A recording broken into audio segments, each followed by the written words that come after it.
여러분, 두려움이라는 것은 우리 살아있는 모든 존재를 괴롭히는 가장 근본적인 번뇌 중 하나입니다. 이것은 사람을 앞으로 나아가지 못하게 하고 자아를 잃게 만듭니다.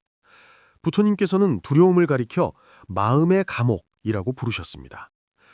이 두려움은 무지에서 시작되어 집착을 통해 자라납니다. 오직 마음의 본질을 진정으로 이해했을 때만 우리는 두려움 없는 경지에 도달할 수 있습니다. 우리는 살면서 고통이나 좌절, 그리고 알 수 없는 미래 앞에서 종종 두려움의 늪에 빠져 헤어나지 못하곤 합니다. 그렇다면 부처님의 가르침 속에는 어떤 지혜가 있어서 우리가 이 두려움을 넘어 내면의 단단함과 용기를 얻게 해줄까요? 부처님은 제자들이 그 어떤 위험 앞에서도 물처럼 고요한 마음을 유지할 수 있도록 도대체 어떤 방법을 전수해 주셨을까요? 부처님의 수많은 제자 중에서 지혜 제일이라 불리는 사리불존자를 아실 겁니다. 하지만 이렇게 지혜가 뛰어난 성자조차도 처음 깨달음을 얻기 전에는 두려움 때문에 깊이 괴로워했습니다. 사리불은 아주 고귀한 브라만 가문에서 태어나 어릴 때부터 수많은 경전을 읽고 통달했습니다. 하지만 이런 방대한 지식들이 그에게 마음의 평화를 가져다 주지는 못했습니다. 오히려 공부를 깊이 할수록 마음은 더 공허하고 불안해졌습니다. 오래된 경전들은 무엇이 옳고 그른지, 무엇이 선하고 악한지는 알려주었지만 정작 그의 마음 깊은 곳에 있는 의문에는 답을 주지 못했습니다. 생명의 의미는 도대체 무엇인가? 왜 지식과 지위를 다 가졌는데도 여전히 두려운가?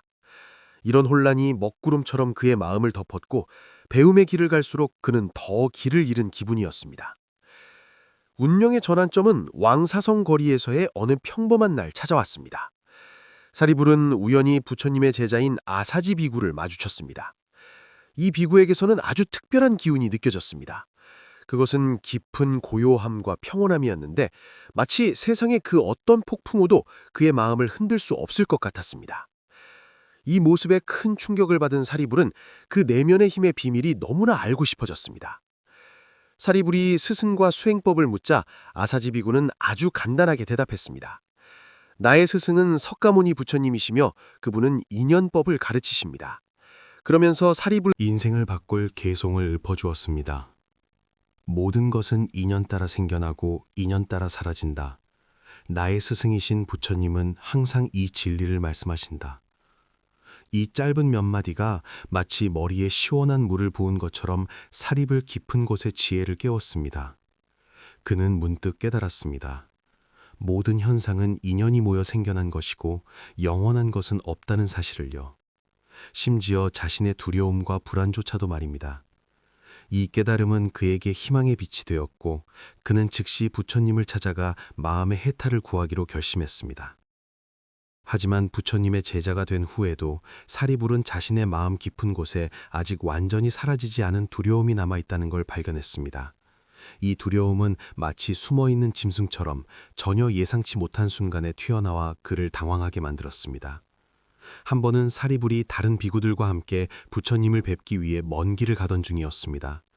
밤이 깊어 어느 버려진 절에서 잠시 쉬게 되었는데 그곳은 너무 낡고 황량해서 으스스한 기운이 감돌았습니다. 한밤중에 갑자기 짐승의 울부짖음 같기도 하고 괴물의 포효 같기도 한 기괴한 소리들이 들려왔습니다. 많은 비구들이 공포에 떨었고 늘 침착하던 사리불조차 마음의 불안을 느꼈습니다. 그는 머리로는 불법의 이치를 알지만 실제 공포 앞에서는 마음이 흔들린다는 사실에 깊이 반성했습니다. 왜 지식과 이해만으로는 두려움을 완전히 이길 수 없는 것일까? 다음 날 아침 비구들이 부처님께 지난밤의 일을 말씀드리자 부처님은 온화한 눈빛으로 사리불을 바라보셨습니다. 부처님은 사리불의 고민을 꿰뚫어 보셨고 지금이야말로 더 깊은 지혜를 전해줄 때임을 아셨습니다. 부처님은 말씀하셨습니다. 두려움은 바깥에서 오는 것이 아니라 내 마음의 집착에서 비롯된다.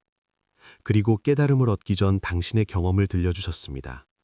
부처님께서 아직 보살로서 수행하실 때 숲속 버려진 곳에서 홀로 수행하던 밤들이 있었습니다.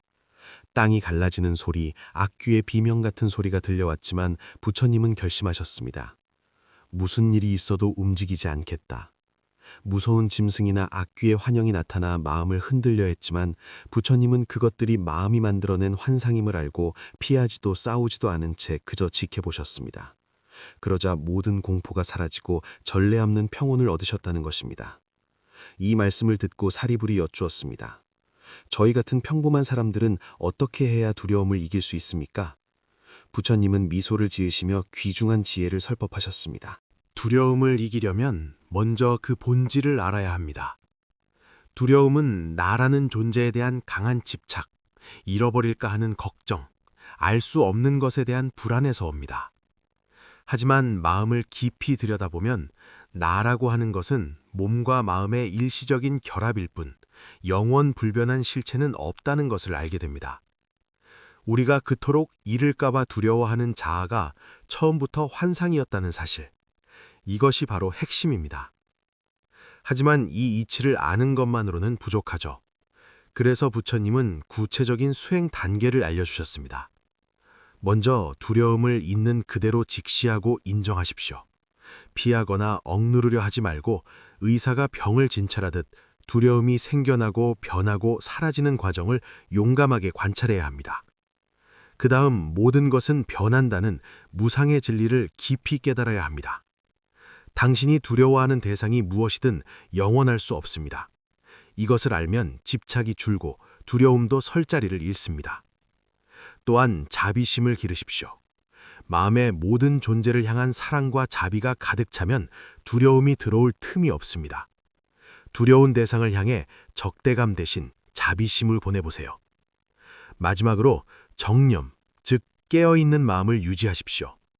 두려움은 과거의 고통이나 미래의 걱정에서 옵니다. 마음이 오로지 지금, 이 순간에 머문다면 두려움은 침범할 수 없습니다. 사리불은 이 이론을 이해했지만 막상 공포가 닥칠 때 구체적으로 어떻게 적용해야 할지 물었습니다. 이에 부처님은 5가지 관찰법이라는 실전 기술을 전수하셨습니다. 첫째는 몸을 관찰하는 것입니다. 두려울 때 심장이 뛰는지, 땀이 나는지, 몸의 반응을 자세히 살펴보세요. 그러면 이것들이 조건에 따라 생겼다 사라지는 일시적 현상임을 알게 됩니다. 둘째는 마음을 관찰하는 것입니다. 마음은 매 순간 변합니다. 방금 전까지 무서웠던 마음이 잠시 후 평온해지기도 합니다. 두려움도 구름처럼 왔다 가는 손님일 뿐임을 알아차리세요. 셋째는 대상을 관찰하는 것입니다. 공포를 주는 바깥의 대상 또한 실체가 없이 변해가는 것임을 꿰뚫어 보세요. 밤길에 뱀인 줄 알고 놀랐던 것이 밧줄임을 알게 되면 두려움이 사라지는 것과 같습니다. 넷째는 공성을 관찰하는 것입니다. 모든 현상에는 고정된 실체가 없다는 공의 이치를 보면 두려움은 발붙일 곳이 없어집니다. 어둠은 빛이 없는 상태일 뿐 실체가 없는 것처럼 말이죠. 다섯째는 원인을 관찰하는 것입니다. 이 두려움이 과거의 트라우마 때문인지 미래에 대한 걱정 때문인지 그 뿌리를 찾아보면 근본적인 해결이 가능합니다. 이 방법들은 초보자라면 몸의 관찰부터 시작해 점차 깊은 단계로 나아가면 되고 근기가 뛰어난 사람은 바로 공성을 관찰해도 좋습니다.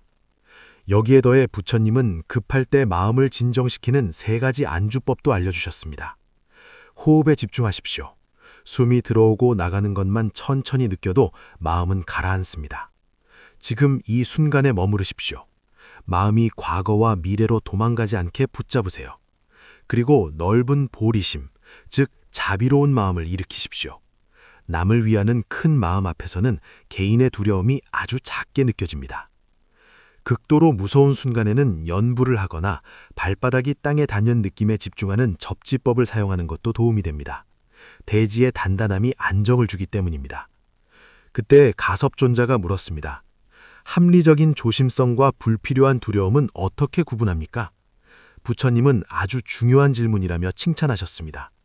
벼랑 끝에서 조심하는 것은 지혜지만 한 번 넘어진 기억 때문에 걷기조차 무서워하는 건 불필요한 공포입니다. 현실과 맞지 않게 과장된 위협을 느끼고 일상을 망친다면 그것은 버려야 할 두려움입니다. 부처님은 강조하셨습니다. 두려움을 이기는 건 하루아침에 되지 않습니다. 꾸준한 수행이 필요합니다. 하지만 올바른 방법으로 나아간다면 반드시 진정한 두려움 없는 경지에 도달할 수 있습니다. 우리 모두에게 부처가 될 잠재력이 있으니까요. 이 가르침을 듣고 사리불의 마음이 환해졌습니다. 오랜 시간 그를 짓누르던 어둠이 걷히는 기분이었습니다. 그는 두려움의 본질을 꿰뚫었고 이후 수행에 정진하여 자신뿐만 아니라 수많은 제자들의 두려움까지 덜어주었습니다. 훗날 누군가 그에게 지금도 두려움을 느끼십니까? 라고 물었자 그는 이렇게 대답했습니다. 두려움이 일어나는 것은 느껴집니다. 하지만 더 이상 그것에 지배당하지 않습니다. 마치 하늘에 구름이 지나가는 걸 보듯 제 마음은 그저 넓은 허공처럼 고요합니다. 완전히 두려움 없는 경지는 바로 나라는 집착을 완전히 놓아버린 부처님의 경지입니다. 나와 남의 구분이 없고 얻고 잃음이 없기 때문에 두려움도 없는 것입니다. 여러분, 두려움은 마치 손에 꽉 쥐고 있는 밧줄과 같습니다. 쥐고 있으면 나를 올가매지만 놓아버리면 자유로워집니다. 이 세상은 불확실함으로 가득 차 있어 두려움이 없을 순 없습니다. 하지만 몸과 마음의 본질을 관찰하고 자비와 깨어있음을 연습한다면 우리도 분명 두려움을 이길 수 있습니다. 기억하십시오. 당신은 누구도 그 무엇도 두려워할 필요가 없습니다. 두려움은 마음이 만든 환상일 뿐이고 당신의 본래 마음은 자유롭고 광대하기 때문입니다. 진흙 속에서 피어나지만 흥탕물에 물들지 않는 연어처럼 세상의 위험 속에서도 청정한 용기를 잃지 마십시오. 이것이 부처님이 우리에게 주신 가장 귀한 선물, 무외의 지혜입니다. 이 지혜로 내 삶의 진정한 주인이 되시길 바랍니다.